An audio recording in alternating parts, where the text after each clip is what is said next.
Wake Up Central is proud to be your back to school central with original reporting you won't see anywhere else. Now, during his time as governor, one of Asa Hutchinson's biggest goals was the expansion of computer science courses in schools. 8 years after state law mandate schools offer computer science, we look at exactly where we are today. We'll get into the computers because I do want you guys to be pulling up some code. It is just the second day of school here in Cabot, but Andrea Patterson's class is hard at work. We start with the very basics, and there's certain syntax and certain code words that you have to use, commands that you have to use, and that's what we teach them. Senior Ryan Crappie White moved to Arkansas from Oregon. Now he's currently taking Computer Science 1 as an introduction to coding, where he hopes to use these skills to serve. Because I want to go into the military and be going to cybersecurity division, and so I need a very good base for coding. Once that base is established, the Cabot School of Innovation offers several courses in their computer science program. Kayla Britton teaches Level 1 cybersecurity, among other classes. Just making sure that they have the confidence in computer programming and that they know that they already know more than most people. This may sound like a foreign language to some, but senior Kaiba Ali breaks it down into layman's terms. It'd be like your first time taking multiplication after learning addition.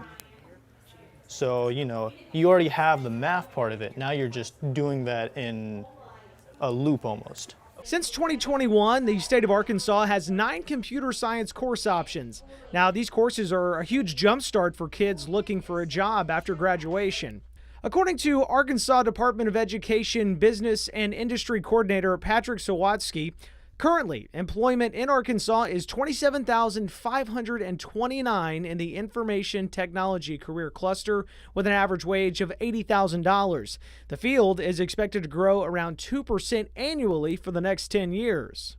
And that is our ramp lifting up. But these courses aren't just about finding a job. There's plenty of fun to have along the way. System to collect the tri-ball. Audrey and Braden are seniors on the award-winning Cabot robotics team. The teamwork part, especially, I've made a lot of friends in robotics. It was a big surprise how much fun I was having, just playing with toys in a way, but it's complicated and it's challenging and it's fun. Their teacher, Dylan Glover, has been at the controls for nearly a decade, and he believes Arkansas is at the forefront of computer science education. We have robotics all the way down to 3rd grade now, competition robotics. We're starting it up all the elementary schools for the most part.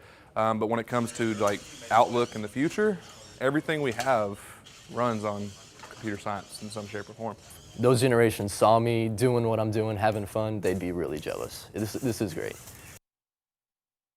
And a very cool note from Mrs. Patterson, the first teacher we interviewed. She says early on her classes were full of boys, tons of guys, but now she is seeing a 25% increase of girls taking her computer science classes. I like to see that. Very You are cool. one who codes? I was mentioning to them that in the past year, during my free time, it's one of those things that you can actually learn on your own, and that's something I've kind of been. If you can learn it. I know, and again, I think it's good that they take advantage of when you're younger. It's like a language in a different way. The earlier you take it, the easier it is for you to pick up, and it's one of those skills that's useful to have in the future. It's incredible, and I just spent a few hours with them, and I was already feeling so much more educated about coding, because you hear coding and computer science, and even for us, I graduated high school in 2009, and I was clueless on it. And these kids are, oh my gosh. It's great that they're learning early. They don't have to wait until college, and they already have those skills once they're done high school. And their career aspirations, like the cybersecurity, that they even have this course, Hayden, is Seniors, amazing. I want to be a cybersecurity expert. I'm going.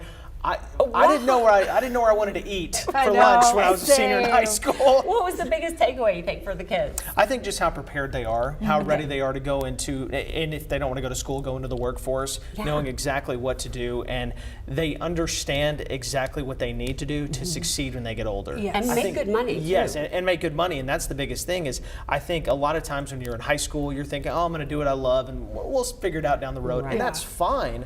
But a lot of those kids know, I know exactly what I want to do. I know exactly how much I'm going to make, and I'm already doing it. Again, it's one of those skills that can be applied in so many industries. And as long as they Yes. find something that they're really interested in, again, cybersecurity is always needed.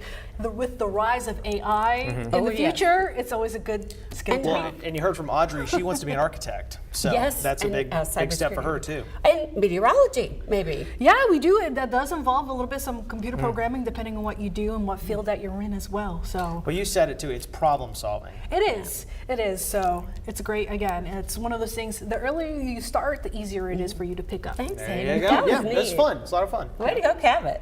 Yeah.